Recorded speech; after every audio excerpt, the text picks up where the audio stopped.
Boa noite. Essa é mais uma edição do A Paciência do Texto, que é um conjunto de palestras que ocorre no âmbito do programa de extensão Altercações Filosóficas. Nós temos o prazer hoje de ter aqui a professora Miriam Donat, que vai nos brindar com a palestra sobre Quando Dizer é Fazer, de John Austin. Miriam é professora da Universidade Estadual de Londrina, atua sobretudo na área de filosofia da linguagem, tem diversos trabalhos nesse âmbito, tá? Muitos deles são trabalhos importantes, em especial sobre a obra do maior filósofo do século passado, Ludwig Wittgenstein. É um prazer, Miriam, tê-la aqui conosco. Desde já agradeço muito por você ter aceitado tão prontamente o nosso convite e estar aqui conosco. A palavra é sua. Obrigada, Wagner, pelas gentis palavras. Eu agradeço o convite, né? É um prazer fazer parte de um projeto como esse. Eu acho um projeto bem interessante, né? Levar a leitura aqui dos nossos clássicos, né, para um público maior. Agradeço, então, a oportunidade de estar aqui. Quando o Wagner me convidou, né, disse que a ideia era apresentar um autor clássico, né, ligado à disciplina que a gente trabalha. Eu pensei, nossa, filosofia da linguagem, né, uma disciplina que é um tanto quanto recente, né, na história da filosofia, né, dita de uma forma mais precisa. Então, um clássico, né, que seria um clássico na filosofia da linguagem.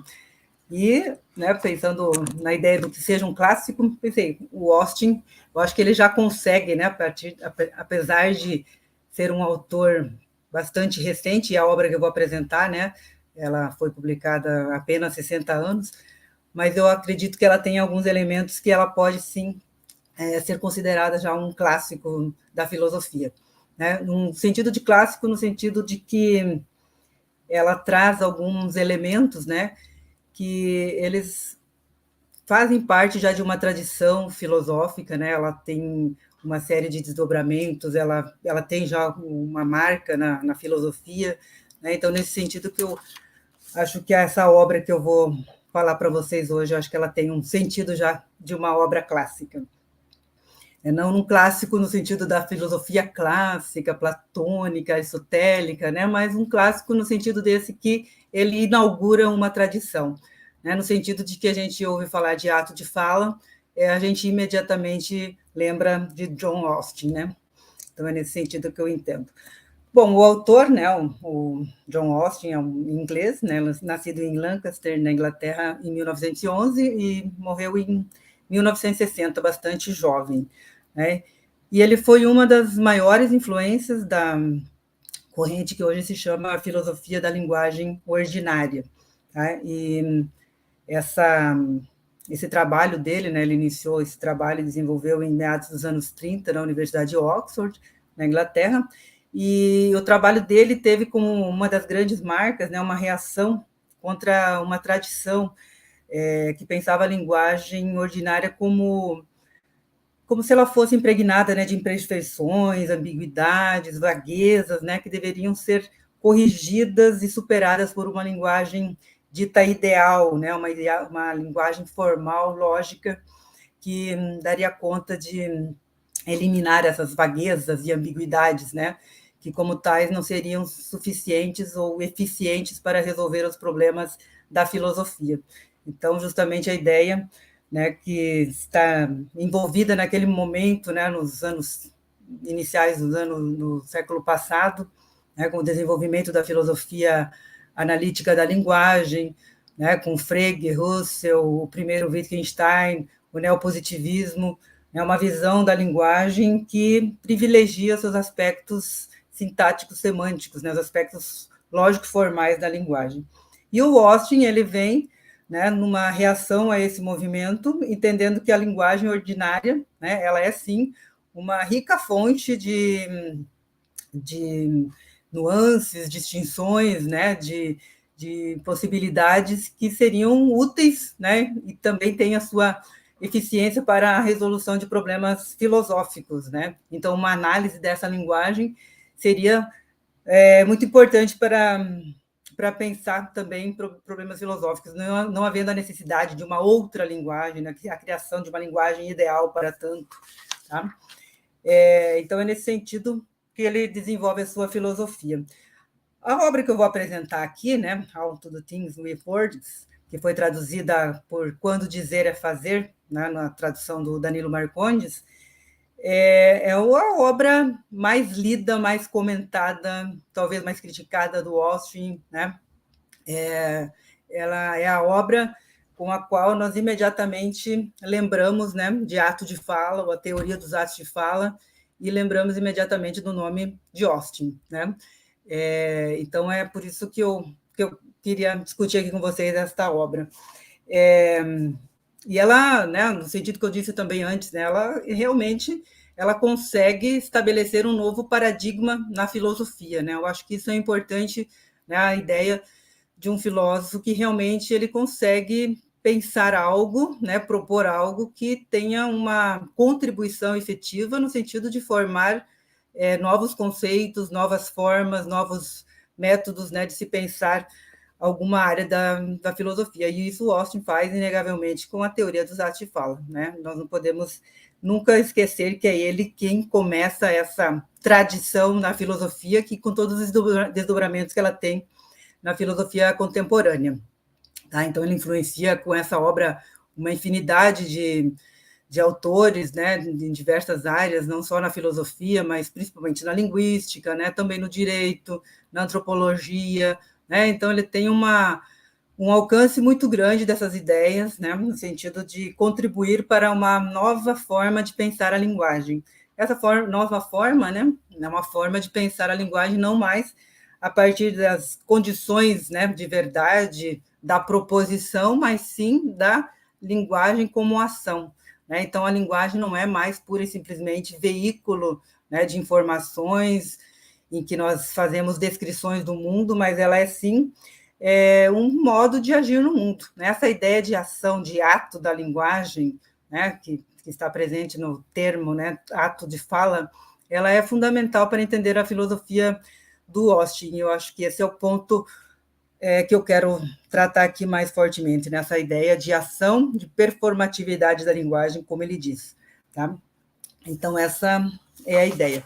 Bom, o que eu vou fazer, dito isto, né, é apresentar para vocês o que é, né, compõe o texto, né, os seus grandes momentos, e acentuar algumas noções que eu acho que são fundamentais.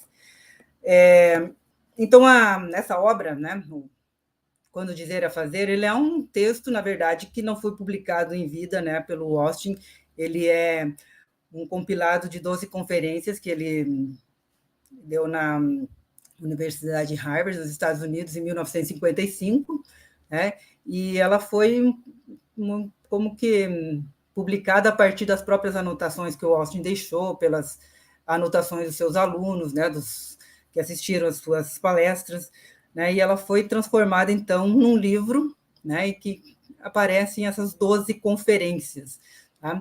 E é um livro que ele é muito singular, digamos assim, né, porque é um livro em que o Austin ele vai desenvolvendo as suas ideias, né, ele vai colocando algumas questões, ele tenta resolver essas questões que ele coloca, ele vê que tem alguns problemas ali, ele precisa retomar, né, então ele vai ao mesmo tempo que ele vai desenvolvendo ali seu trabalho, vai colocando essas questões, né, que ele mesmo se depara como problemáticas, e ele vai, né, ele parte do que eu diria de uma distinção que ele inicia o texto, né, entre performativos e constativos, até chegar àquilo que hoje nós realmente chamamos de teoria dos atos de fala.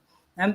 Eu só gostaria de acentuar desde o início que o que o Austin faz, né, mesmo com essa mudança, né, que ele parte dessa distinção entre performativos e constativos, ele permanece com essa visão performativa da linguagem. Né? A teoria dos atos de fala ela como que permanece com essa noção fundamental, né, de que a linguagem ela é ação, o que se mostra numa visão performativa, né, da linguagem como um todo. Bom, a primeira conferência, né, o Austin ele começa partindo do que ele chama de uma falácia descritiva, né? Essa falácia descritiva para ele seria uma noção, né, segundo ele, que ocupou os filósofos, né, por mais tempo do que deveria, né, a ideia de que o papel de uma declaração é tão somente de descrever um estado de coisas, né, ou declarar um fato, isso que deveria ser feito de modo verdadeiro ou falso, né? Então, essas noções que aparecem, né, naquele momento mesmo na filosofia do Frege, do Tractatus, o neopositivismo, né, a ênfase, né, na investigação da proposição e das suas condições de verdade, né? A filosofia da linguagem teria como o seu objeto justamente investigar o que compõe uma proposição, né, quais são os seus elementos, e na medida em que isso possa contribuir para alguma forma de contribuição para o conhecimento do mundo, para a representação do mundo, né? Então, a questão da verdade, né, ela vem antes de qualquer coisa. E no ponto de vista do Austin, né, ele fala no seu texto, né, essa noção de que uma declaração, né, para que ela fosse realmente significativa, ela deveria ser verificável, ou seja, que ele está diretamente criticando o neopositivismo, né, o princípio de verificação como critério de verdade, de significação. Então, esse problema, né, que ele vê com a falácia descritiva, e que, segundo ele, muitas perplexidades filosóficas, né, muitos problemas filosóficos surgem justamente por causa dessa falácia, né? Achar que todos os proferimentos, né, todos os enunciados deveriam funcionar como declarações, né, declarações que nós propomos como proposições ou descrições candidatas à verdade ou falsidade. E aí ele parte, né, ele vai falar de outras sentenças também, por exemplo, na ética, ou imperativos, ou alguns outros tipos, mas ele parte para um tipo muito específico de declaração, né? E ele diz que essas declarações, elas se mascaram, né? Elas se disfarçam como se fosse uma declaração factual, né? Ou descritiva, mas que parece não ser sempre o caso. E ele parte de um tipo específico de declaração. Ele diz que essa tem uma forma específica, né? A forma dela é de que todas essas declarações terão verbos usuais na primeira pessoa do singular, do presente, do indicativo, da voz ativa, né? Isso parece uma coisa muito pomposa, mas é simplesmente a forma eu prometo, né? Essa é a forma de uma proposição, né, de uma sentença, com os verbos na primeira pessoa do singular, do presente e do indicativo na voz ativa, né? Então, há muitas dessas declarações, né, que têm essa forma, e elas não descrevem nada, não relatam nada, nem podem ser verdadeiras ou falsas. A questão que ele coloca é essa: como que você avalia, em termos de verdade ou falsidade, uma declaração como essa, né? Então, parece que ela não cumpre esse papel, né, de ser uma candidata à verdade ou falsidade. Além disso, né, o proferimento, né, o modo como foi traduzido pelo Danilo Marcondes, né, proferimento ou enunciação, como a linguística gosta de dizer, né? Então, o proferimento desta sentença, ela é, na verdade, não a afirmação de algo como verdadeiro ou falso, mas sim a realização da própria ação, né? Quando você diz essas palavras, você está, ao mesmo tempo, realizando uma ação. Ele tem alguns exemplos que ele apresenta no texto dele. Aceito esta mulher como minha legítima esposa, batizo este navio com o nome de Rainha Elizabeth, lego a meu irmão este relógio, Aposto R$ 100 como vai chover amanhã. Então, essas sentenças, né, elas, quando ditas, como no que ele diz, nas suas circunstâncias apropriadas, elas não têm o papel de descrever o ato, né, que está sendo praticado aqui, mas ao dizer tais palavras, está-se mesmo praticando o ato, né, é o fazer a própria ação. Né? Por isso, elas não podem ser candidatas a verdadeiras ou falsas, né? Não podem ser consideradas como verdadeiras ou falsas. Não é um mero, né, um equivalente a dizer algo, mas é efetivamente fazer algo. Né? Essa noção do fazer no Austin, né, que muitas vezes, acho que até a leitura do Searle talvez tenha diminuído um pouco o papel do fazer, né, quando ele valoriza bastante a questão da proposição. Mas o fazer para o Austin, né, quando ele, já no início, né, marca essa diferença, que o que é mais importante, né, no ato de dizer, né, que ao dizer nós estamos fazendo alguma coisa. Essa é a performatividade da linguagem. Né? O simples ato de dizer, ele, ao mesmo tempo, realiza uma ação. Né? É uma ação que se realiza pelo proferimento de certas palavras. Tá? Essas palavras, né, então, elas são fundamentais para que o ato se realize. Né? Não é possível, nessas primeiras conferências aqui, quando ele está fazendo essa distinção entre performativo e constativo, não há ainda uma... Ele enfatiza, né, o fato de que a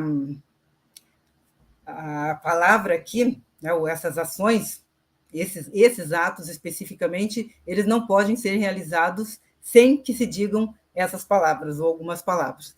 Depois ele vai mudar isso, quando ele vai falar dos 3 atos, alocucionário, locucionário, perlocucionário, mas no momento ele ainda está pensando, né, nessa diferença entre constativo e performativo. Então, os constativos seriam sentenças que são descrições e que, portanto, podem ser consideradas, né, ou avaliadas a partir de suas condições de verdade. Né? Elas podem ser verdadeiras ou falsas.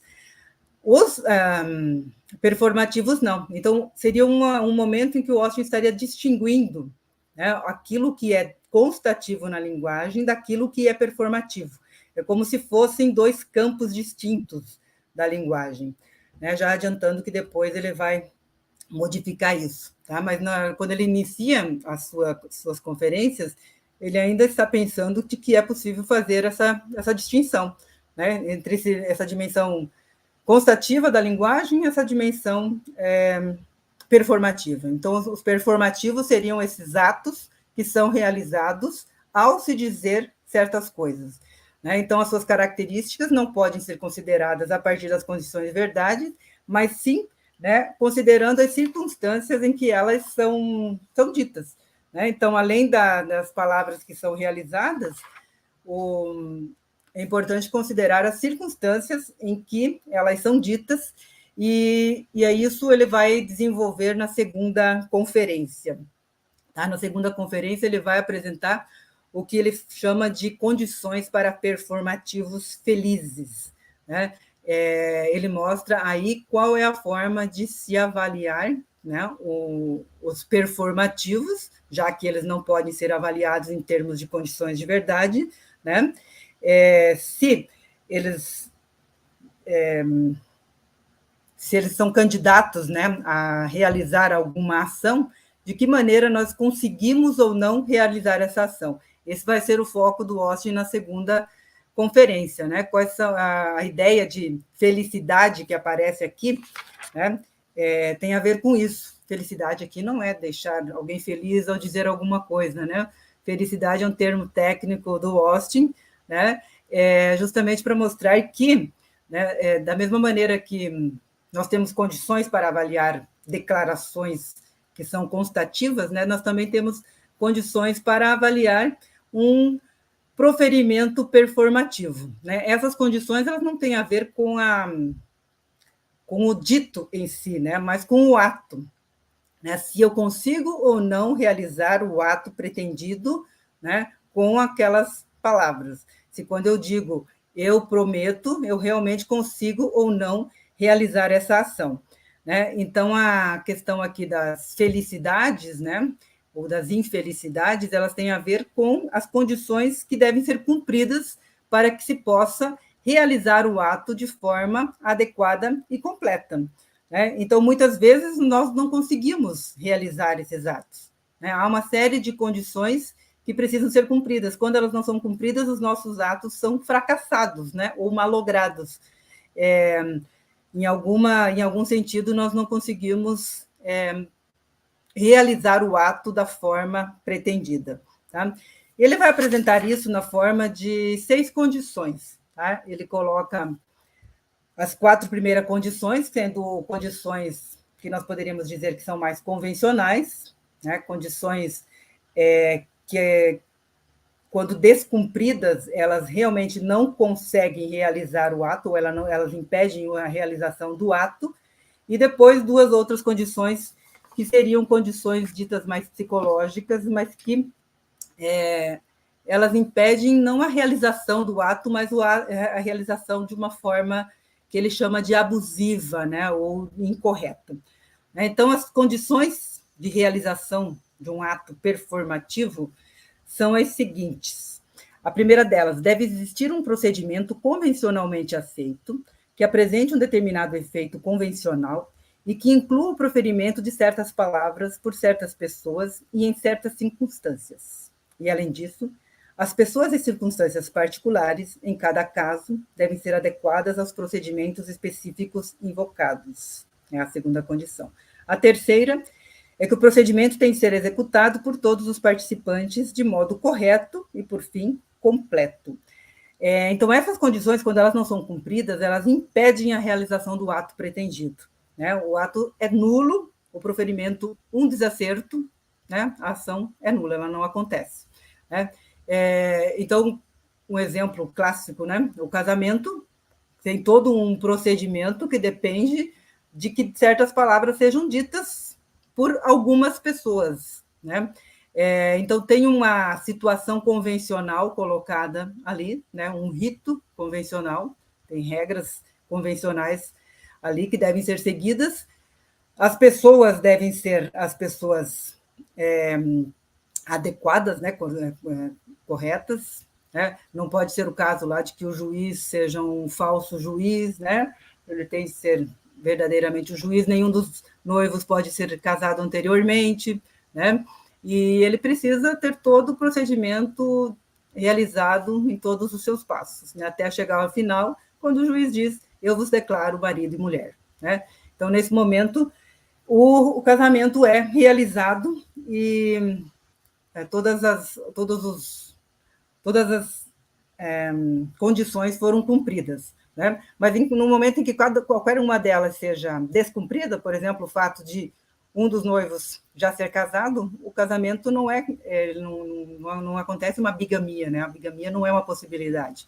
O que acontece é a anulação do casamento. Não houve casamento, né? As condições não foram cumpridas. Um ponto interessante aqui, né, é que vejam que a realização desses atos, né, se antes o Austin pensa, né, quando ele fala da falácia descritiva, quando ele fala, né, dessas formas de pensar a linguagem, simplesmente na sua relação com o mundo, né, na forma de representar o mundo, né, a partir de proposições que possam ser verdadeiras ou falsas, agora ele está pensando efetivamente em sujeitos que estão envolvidos no mundo, que estão agindo no mundo e, com essas ações, modificando o mundo, né? Literalmente, quando os noivos se casam, né, deixa de existir dois solteiros e passa a existir no mundo um casal, com todos os direitos, com todas as consequências que esse ato acarreta, né? Então, realmente acontece aqui algo, né, e o mundo deixa de ser o mesmo, né? Isso é importante para o Austin, né? Quer dizer, é algo que não é só uma relação da linguagem com o mundo, no sentido de representar o mundo, mas é uma forma mesmo de agir no mundo e modificar. E Miriam, você estava em um ponto, o ponto em que você estava tratando da maneira como o uso da linguagem compreende uma espécie de intervenção no mundo ou na realidade, tá? Bom, voltamos então, Sim. depois desse breve intervalo.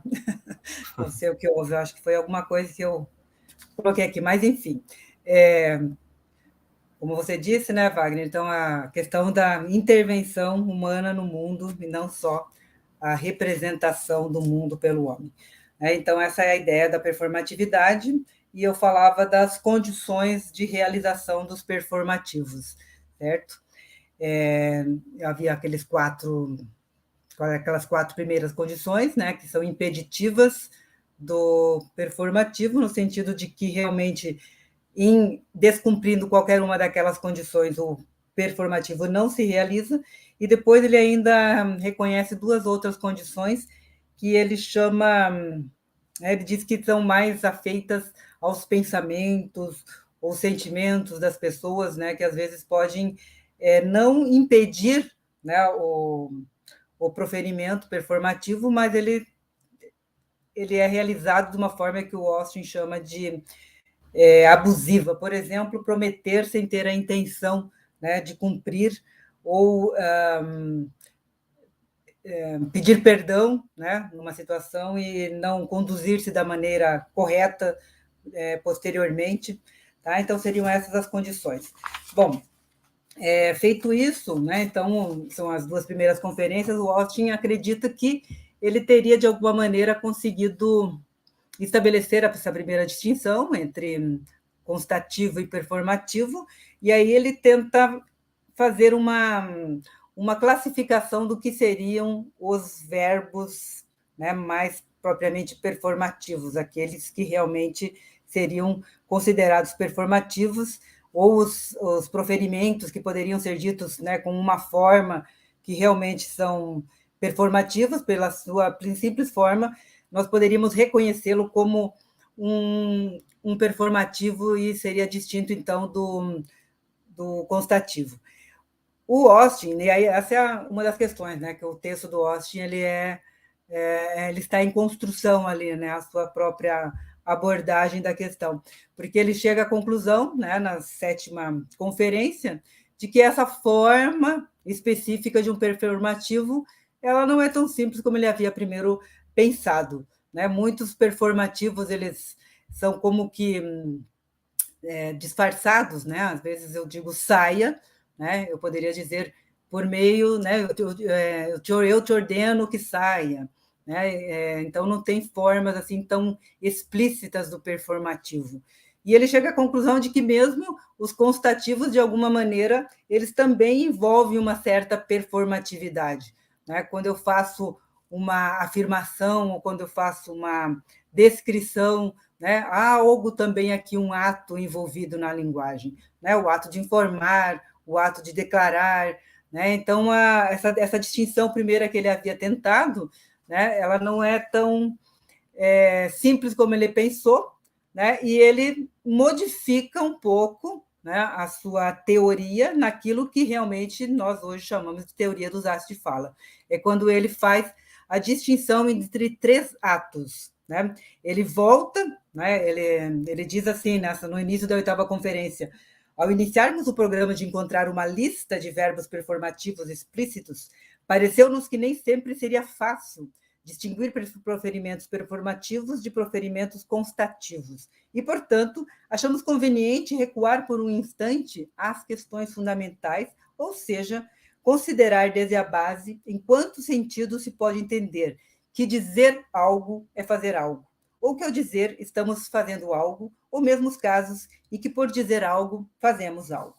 Então, ele vai dar um passo atrás, né, e começar a distinguir de novo o que seria exatamente o fazer algo com a linguagem, né? O que significa isso? O que significa exatamente que quando nós falamos, né, ou quando nós dizemos, nós estamos fazendo algo? Que tipos de ações estariam envolvidas, né, numa ação como essa, né, num ato como esse? É o ato de dizer, né, que envolve outras ações, né? Porque não é só o dizer algo, mas ao dizer algo eu realizo alguma outra ação, né? Então, tendo em vista essa dificuldade com a distinção entre performativo e constativo, ele se volta, então, a essa distinção. Em primeiro lugar, né, o primeiro ato que ele vê na linguagem é o ato propriamente de dizer algo. Né? Ao dizer algo, né, desculpem, no momento em que eu digo algo, o primeiro ato é exatamente o ato de dizer alguma coisa, né? O ato que envolve uma locução, né? Então, é o ato locucionário, é simplesmente o ato, né, de abrir a boca e dizer algumas palavras, né? Então, é proferir certos ruídos que sejam de uma língua conhecida, com um vocabulário e uma gramática, né, conhecidas, e que tenham aquilo que ele chamou de sentido de referência, ou seja, naquilo que os filósofos da linguagem se detinham até aquele momento. Né? Então, essa seria o primeiro ato que nós realizamos dizendo algo. É simplesmente o ato de dizer algo. Né? Então, é uma locução. Mas a locução envolve não só, né, o ato de dizer algo, ele envolve mais duas possibilidades, né, que são as realmente importantes para o Austin, que é onde ele se distingue realmente, né, de qualquer outra abordagem da linguagem. É quando ele apresenta, em primeiro lugar, o ato ilocucionário. Né? Aqui é o ato que nós realizamos exatamente no momento em que, ao dizer algo, nós fazemos algo. Né? Então, aqui volta a noção da performatividade num sentido mais amplo, né? De que, ao dizer alguma coisa, nós estamos também realizando uma ação, né? A ação da ilocução. Então, por exemplo, né, perguntar ou responder a uma pergunta, dar uma informação, uma garantia ou uma advertência, né, enunciando um veredito ou uma advertência, pronunciando uma sentença, marcando um compromisso, fazendo um apelo ou uma crítica, fazendo uma identificação ou descrição. Então, vejam que no ato ilocucionário, né, o ato que nós realizamos ao dizer algo, ele é muito mais amplo do que na tentativa que ele fez anteriormente de distinguir o performativo do constativo. Né? O próprio ato de descrição também é um ato que nós realizamos ao dizer algo. Né? Isso é importante porque toda a linguagem ela passa a ser considerada agora de uma perspectiva performativa. Né? A linguagem é sempre a realização de atos. Mesmo os atos que nós consideramos aqueles mais neutros, né? Aqueles que consideramos que não têm a relação com as ações, eles são também atos, né, que, no momento em que nós dizemos, né, nós estamos realizando ações.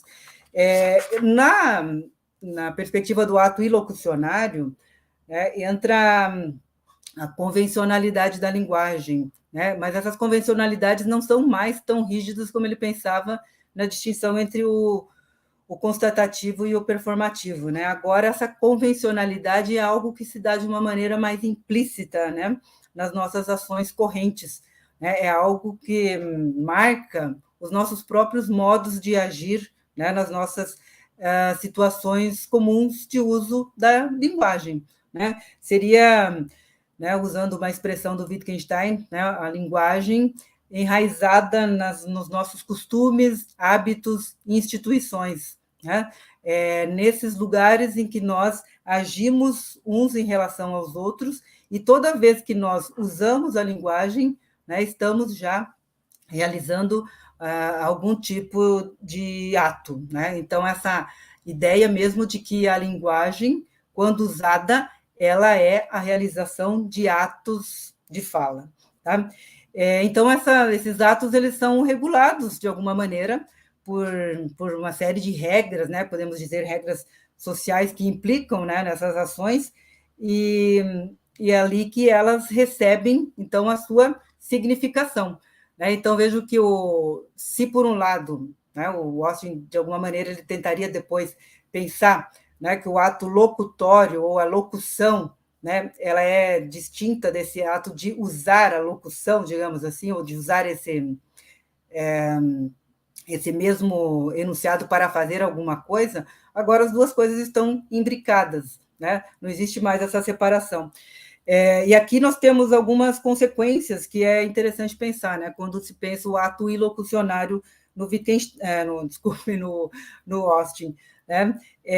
Que é uma se percebe agora, né, a instauração de lugares na linguagem, né, que são esses lugares que são dados nessas ações conjuntas que são reguladas por essas regras implícitas, né?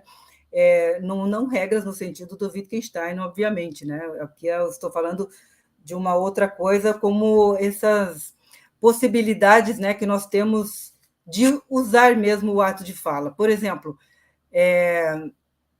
nessas situações, né, de discurso, certos lugares são já dados, né? O que você pode falar, quem pode falar, quando pode falar, né? A autoridade, o poder que cada um tem de dizer alguma coisa. Né? Então, esses lugares já estão todos marcados na linguagem. E um dos lugares fundamentais para o Austin é justamente a presença sempre de um sujeito que fala, né? Essa autoridade do sujeito e, ao mesmo tempo, uma responsabilização do sujeito. Né? Não há enunciado sem um sujeito, né, que enuncia, né, o sujeito da fala. Então, aqui não se separa mais, vejam que interessante, né, se nas formas tradicionais de se pensar a linguagem, você pensa, né, a proposição ela está sempre separada deste sujeito, né? Não há um sujeito, né? Não há um eu que aparece ali. Né? E essa marca do eu, esse eu que usa a fala e que é a marca mesmo da linguagem no Austin. Acho que isso é importante, né?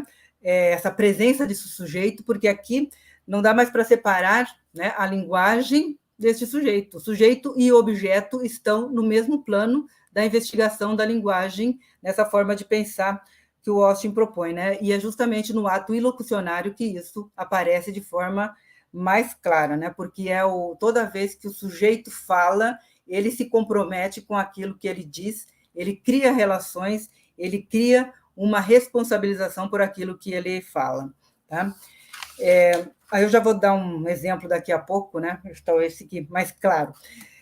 Só quero enfatizar antes disso, né, que a partir dessa distinção, né, entre o locucionário e o locucionário, o termo que o Austin vai usar, né, para marcar essa distinção é o que ele chamou de uma força ilocucionária, né? Que ele chama da seguinte forma: expliquei a realização de um ato desse novo sentido como sendo a realização de um ato ilocucionário, isto é, a realização de um ato ao dizer algo em oposição ao ato de dizer algo. Vou referir-me à doutrina dos diferentes tipos de função da linguagem que aqui nos interessam, como sendo a doutrina das forças ilocucionárias. Né? Então, o ato ilocucionário ele tem uma força. Né? Essa força é aquilo que realmente identifica o ato que está sendo realizado. Né? Se é uma pergunta, se é uma promessa, se é uma ordem, né? Se é um pedido. Né? Então, essa força que aparece que faz com que o ato seja aquele ato e não outro. Então, vejam que ele resolve o problema que ele havia encontrado antes, quando ele tenta caracterizar pela forma, né, de um proferimento performativo. Ora, mesmo que você tenha um enunciado, um proferimento que não tenha uma forma específica, mas ele tem uma força, né? Ele tem a força de uma ordem, de um pedido, né? Um mesmo proferimento, né? Pode ser uma ordem, pode ser um pedido. Feche a porta, né? Aqui eu não tenho a forma clássica que ele colocou lá do performativo, eu ordeno que feche a porta, ou eu peço que feche a porta. Mas aí, dependendo do contexto, dependendo do tom de voz, dependendo, né, de quem é que está falando, da autoridade dessa pessoa que está falando, né? Então, o proferimento ele passa a ter um sentido, né, de ordem, de pedido ou de qualquer outro ato.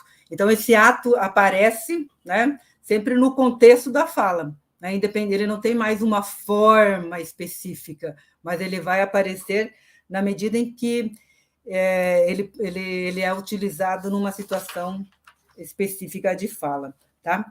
Então, a significação, né, de um ato de fala, ele não é mais pensado apenas em termos de sentido, referência, né? Mas ele é pensado a partir dessa condição que é a força do ato ilusionário, né? O Austin tem um certo problema para falar em significação, né?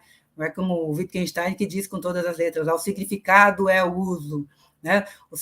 Para o Austin ainda tem ele tem uma certa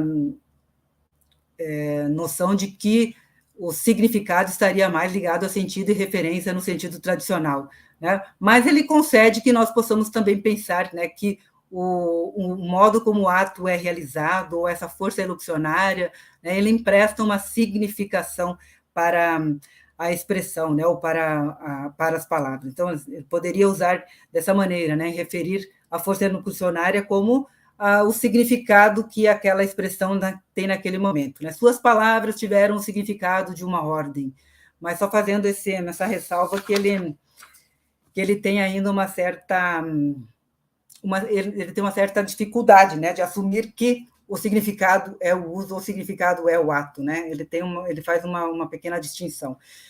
Distinção essa que foi depois, né, enfatizada pelo Searle, né? O Searle, sim, ele faz isso muito mais claramente quando ele separa esse conteúdo proposicional dessa força, né?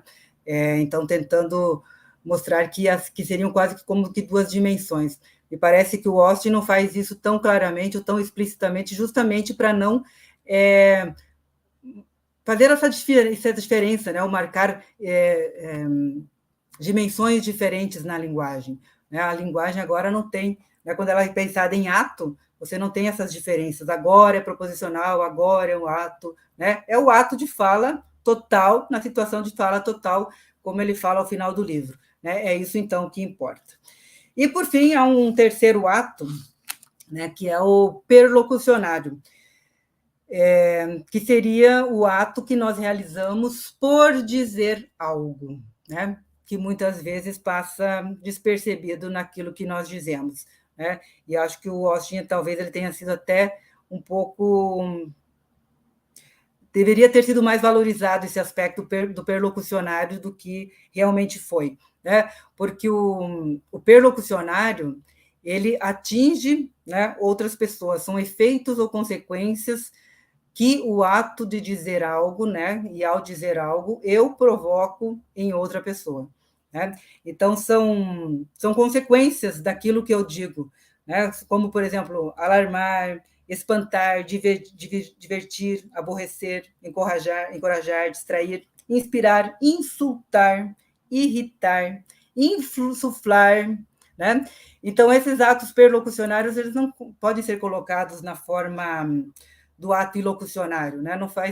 Não tem sentido eu dizer, né? Eu alarmo você, ou eu inspiro você, eu distraio você. Todos os atos ilocucionários, eles podem ser colocados nessa forma, né? Você pode, de alguma maneira, usar uma expressão, né, tal como, né, já foi sugerido, você usa a expressão por meio desta, por exemplo, né? Num ato ilocucionário, eu posso dizer isso. Por meio desta, eu ordeno que feche a porta, né? Então, eu posso colocar os atos ilocucionários numa forma em que apareça, né, o ato que está sendo realizado e mostra esse sujeito que está ali ordenando. Nos casos dos atos perlocucionários, isso não é possível, né? Porque aquilo que eu digo, né, parece que é independente daquilo que acontece sobre o outro, né? Muitas vezes isso não está dado, em geral, isso, né, não é dado numa convenção, e muitas vezes também não faz parte da intenção daquele que fala, né? Pode ser que seja o caso, né? Aquele que falou pretendia realmente que tivesse certos efeitos naquele que ouve, mas, por outro lado, pode ser que não. E aí eu penso no exemplo, né? A gente está falando muito de liberdade de expressão, né? Essas questões todas que são colocadas, e muitas vezes não se percebe né, a dificuldade de entender exatamente o que é a liberdade de expressão por causa dessa distinção. Né? Tem um caso, não vou falar dos casos no Brasil, né, que são muitos, mas vou usar só o do ex-presidente americano, né, o Donald Trump, quando ele, ao final do seu mandato, né, ainda presidente, ele fez uma declaração, né, em que ele dizia que não confiava nos resultados da urna. Né? Acho que vocês devem ter acompanhado. Então, aquilo, ele faz aquela declaração, ele coloca em questão, né, o resultado da eleição, e aí vejo, né, como se isso fosse, né, uma simples declaração, uma simples afirmação que não tivesse consequências. Né? Muito pelo contrário, né, se nós pensarmos do ponto de vista aqui dos atos de fala do Austin, né, em primeiro lugar, ele está realizando um ato ali. Né? A declaração dele, né, é um ato de fala, é um ato ilocucionário, em que ele está realizando um ato, né, um ato de não só informar, né, mas ele pretende ali algo mais do que apenas essa informação. E, principalmente, né, essas consequências naquele que ouve. Então, isso é uma estratégia muitas vezes utilizada, a gente vê muito isso, né? O sujeito diz alguma coisa, né? E aí ele está dizendo, olha, não, mas eu simplesmente disse isso, né? É minha opinião, só expressei minha opinião, né? Mas isso é algo que não tem nenhuma consequência. Muito pelo contrário, né? As consequências, né, que foram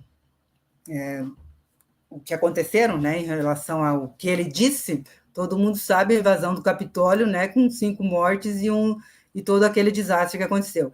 Né? Então, assim, essas pessoas ouviram aquilo como né, uma forma de insuflar, uma forma de persuadir as pessoas a agirem.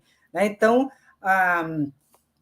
a sua condenação, né, não é pelo simples fato de ele ter dito algumas coisas, mas o que ele disse trouxe consequências. Né? Então, é uma ação que tem consequências e que essas consequências, sim, podem ser responsabilizadas. Mas, enfim, voltando aqui, né, ao nosso caso. Então, quando o Austin, né, ele pensa a teoria dos atos de fala, né, com esses 3 atos, fica claro, né, uma forma mais ampla de pensar a performatividade da linguagem. Né? Agora nós temos realmente uma forma de pensar que traz a performatividade para dentro da linguagem de uma maneira completa. Né? Não dá mais para separar a performatividade, né, da constatividade. Né? É tudo uma coisa só. Né? Então, porque a linguagem envolve todos esses elementos. Né? No ato de dizer, nós estamos com todos esses elementos presentes ao mesmo tempo. Né? No sentido clássico, né, do que ele chama do sentido e a referência, né? No ato locucionário, quando eu digo alguma coisa, né, o ato de dizer, que depende de dizer algo, né, com uma certa gramática, com vocabulário de uma língua conhecida e que tenha um certo sentido e referência. Né? Eu já estou no plano do dizer, já estou dizendo algo. Além disso, dizendo, né, tais palavras, estou realizando esses outros atos que têm essa força ilocucionária, né, que depende dessas convenções que são dadas em uma certa situação. E, por fim, os atos perlocucionários, né, os efeitos que são produzidos, né, por ter dito alguma coisa. Então, o que resta, né, no final disso, né, quando o Austin, então, faz esta reformulação da sua teoria, né? Parece assim, olha, então, ele fez uma distinção entre performativo e constativo, e agora a teoria dos atos de fala. Mas o importante aqui é pensar, né, que a força que tem essas noções do Austin, ele traz a performatividade para dentro da linguagem de uma maneira que não se pode mais, digamos assim, voltar atrás. Né? Os estudos da linguagem não podem mais fazer de conta que não souberam o que o Austin faz. Né? Toda a consequência, né, todos os estudos depois disso levam em consideração esses estudos do Austin. Então, é uma forma radical, eu diria, de pensar a investigação sobre a linguagem, né? Seja na filosofia, seja em outras áreas, né? Como na linguística, na antropologia, né? Que a linguagem não é mais apenas investigada a partir dos seus aspectos descritivos, informativos, né?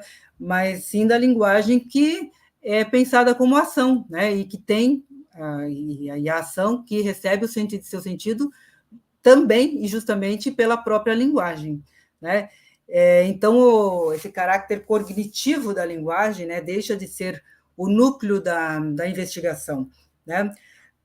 E sim passa a ser investigado o ato da linguagem mesmo, naquilo que ele chamou, né, que eu já disse, é o ato de fala total, na situação de fala total, ou seja, não dá para separar, né, a linguagem em pedaços, e agora vamos investigar isso, e agora vamos investigar isso, né? A linguagem, como tal, ela tem que ser compreendida em sua completude numa situação de discurso, né? Então, acho que essa é a grande contribuição do Austin, né? Por isso que eu acho que ele seja um filósofo que realmente merece ser lido, né?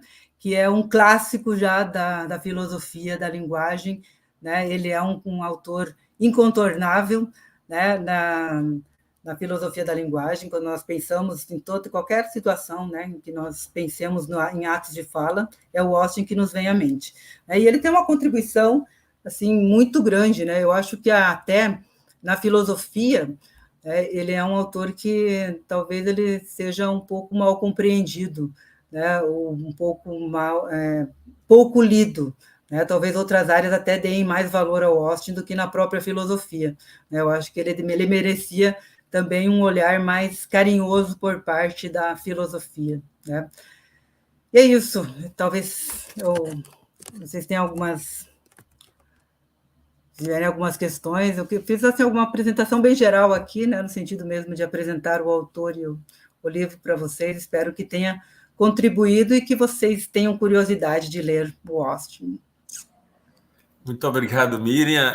Eu acho que ficamos todos convencidos a ler e a reler Austin, um autor sem dúvida fundamental, não é?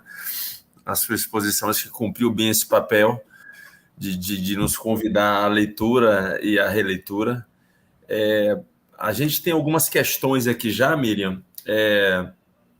A primeira delas, de Rafael. Rafael pergunta se seria equivocado dizer que esses atos de fala têm uma intensidade. E aí ele explica a questão.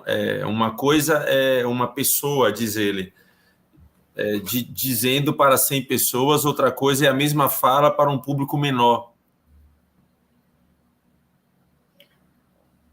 Todas elas, concordo, né? Todas elas têm consequências, né? Porque eu acho que a intensidade aqui, eu não porque assim, eu não sei exatamente o que você está chamando de intensidade, né? Mas no que eu estou percebendo aqui na sua pergunta, eu diria que a intensidade não é tanto a quantidade de pessoas, né? Mas sim as consequências que aquele ato pode ter, né? Como você coloca, entendo que todas elas têm consequências. Às vezes um ato dito para poucas pessoas, ou um ato de fala, né, que é dirigido a poucas pessoas, pode ter consequências totalmente imprevisíveis, né? E outras vezes, dita para muitas pessoas, pode ser que não tenha essa mesma intensidade, né? Então, eu diria que a intensidade aqui é daquilo que é dito, né? Por exemplo, a forma como você diz, né? E a forma como isso e que pode provocar essas consequências. Então, eu diria que sim, né? Ela tem uma intensidade, sim, dependendo das consequências que pode gerar esse ato. Como eu falei, né? A gente deu o exemplo aqui do Trump, né? Mas no Brasil a gente está lotado desse tipo de exemplos, né? São atos de fala, né? São ditos, né? Que aparentemente seriam inocentes, né? É só a expressão de um pensamento, né? Como se o pensamento fosse aquilo que o Frege disse, né? Um conteúdo de uma proposição e que não tem maiores consequências, né? Eu acho que o que o Austin mostra é justamente que todo ato de dizer, né, tem já consequências, né? Então, não é um pensamento neutro, não é uma ideia pura, né? Se é simplesmente verdadeira ou falsa. Aquilo que nós dizemos tem consequências, né? E por isso que eu acho, né, que eu disse antes que o ato perlocucionário às vezes é um pouco mal compreendido, eu diria, ou não se dá tanta importância para ele, né? Se valoriza muito nos estudos do Austin, principalmente nos livros mesmo, assim, você pegar os manuais de filosofia da linguagem, né? É uma ênfase no ilocucionário, como se o perlocucionário fosse lá só um adendo, né? Alguma coisa que acontece, mas ele é fundamental, né? E nessas situações a gente percebe muito claramente, né? Então, a intensidade das consequências, né? Dependendo dessa intensidade, né? O ato pode sim ser considerado um ato que possa ser responsabilidade do sujeito, né? O sujeito pode ser responsabilizado por ele, que tenha que responder por ele. Samuel pergunta, Miriam, se seria possível analisar qualquer discurso a partir dessa perspectiva de Austin. Eu acredito que sim. Né? Tanto que, vejam bem, já tem estudos, né, até sobre a própria na economia, né?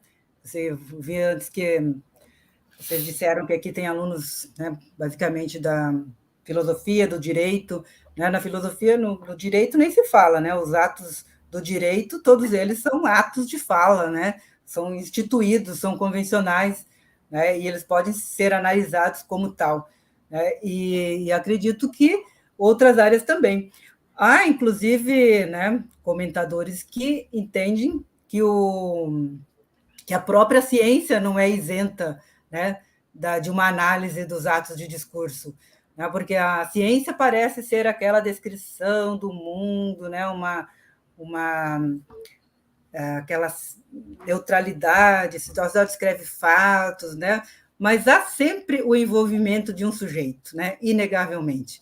Né? Então, o sujeito aparece ali, e quando aparece o sujeito, aparece sim a possibilidade de avaliar, né, esses atos que são realizados em qualquer situação. Né? Então, mesmo a ciência ela não é isenta, né? Nenhuma área do conhecimento ela é isenta. Né? Nós estamos sempre envolvidos com os nossos atos de fala, nós instituímos, né, com o nosso discurso aquilo que vale, aquilo que não vale, né, numa certa região do nosso conhecimento. Então, vale sim uma avaliação, eu acredito, em qualquer área do conhecimento, mesmo a ciência. Né?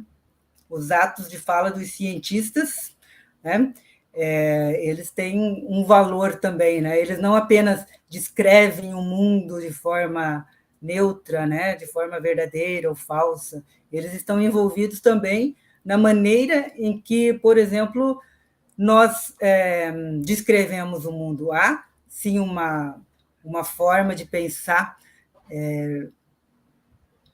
que essas formas da própria ciência, né, elas são instituídas por atos de fala. Então, outras áreas, mais ainda, né, nem se fala. Temos mais uma questão, hein? Juan pergunta, na verdade, ele pede um esclarecimento, não é? Ele disse que foi com dificuldade para entender como uma descrição poderia ser compreendida também como ato performativo. Porque quando ele...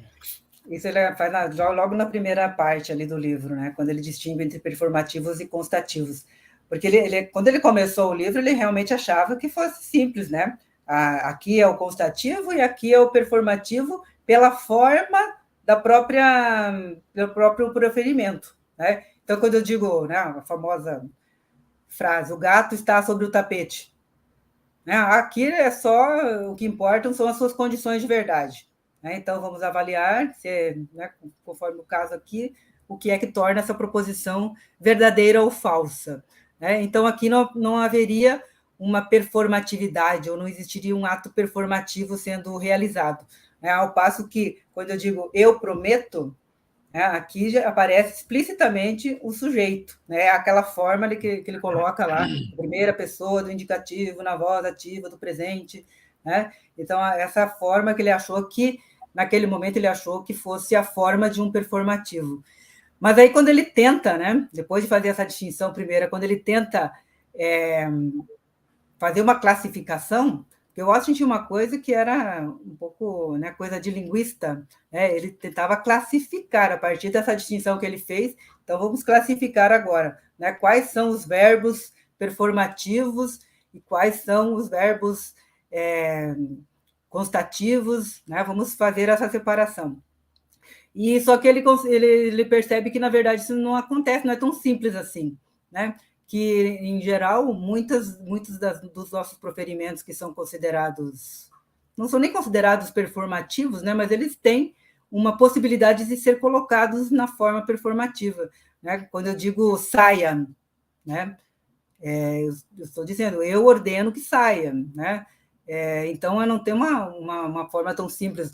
Os atos, por exemplo, que são instituídos, né, por esta declaração, né, nós inauguramos alguma coisa. Né? Então, há várias formas diferentes, né, de enunciados, de performativos que podem ser pensados, não tem uma forma única. E aí ele chegou à conclusão que as próprias descrições também envolvem uma performatividade. Né? Por quê? Porque quando você diz o gato está sobre o tapete, né, isso pode significar, né, várias coisas. Eu afirmo que o gato está sobre o tapete, né? Eu descrevo, né? Então essa descrição, essa afirmação, né? Ou pode ser uma pergunta, né? Esse mesmo conteúdo pode ser uma pergunta, né? Então eu não tenho como saber pela própria forma da sentença aqui, né? Ou do proferimento, se ele é performativo ou ele é constativo. Então, na verdade, ele desfaz essa distinção. Né? Não é que ele... a questão é quando ele retoma isso e trata de novo na teoria dos atos de fala, ele vai englobar a performatividade de forma a abarcar, inclusive, as descrições, informações, né? Então, os proferimentos eles vão ter também, né? As descrições também terão elementos performativos. Eu não entrei nessa questão, mas o Austin não trata muito tanto disso nesse livro, mas é um problema, por exemplo, de pensar, né, que mesmo os proferimentos performativos eles também envolvem, né, certas questões relativas à verdade e falsidade. Né?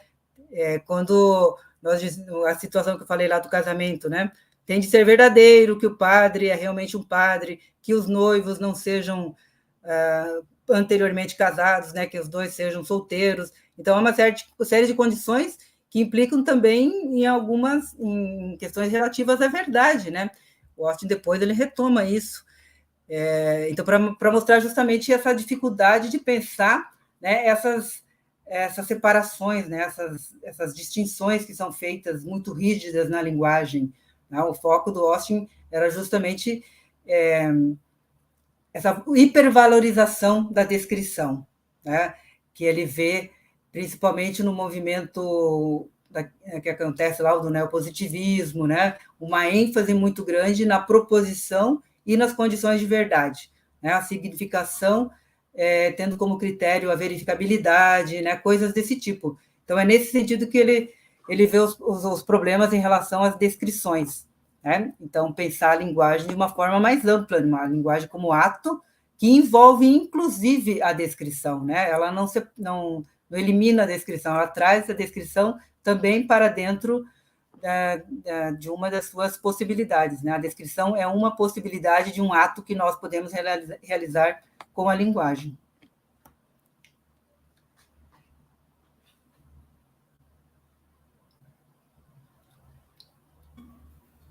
Muito obrigado, Miriam. Acho que não temos mais questões.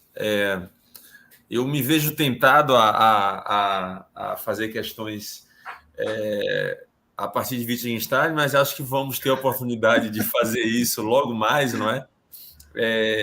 Vai ser realizado o 4º encontro Wittgenstein em Diálogo, dias 16, 17 e 18 de outubro. Tá?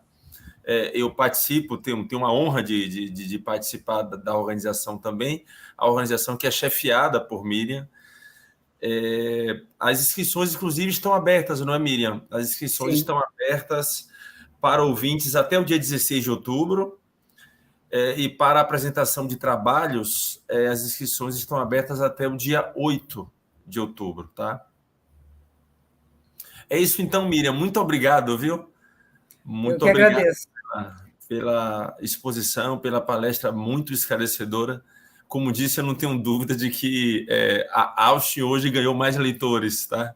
Graças à maneira como você expôs o pensamento dele. Muito obrigado, viu? Boa noite. Imagina, eu que agradeço o convite.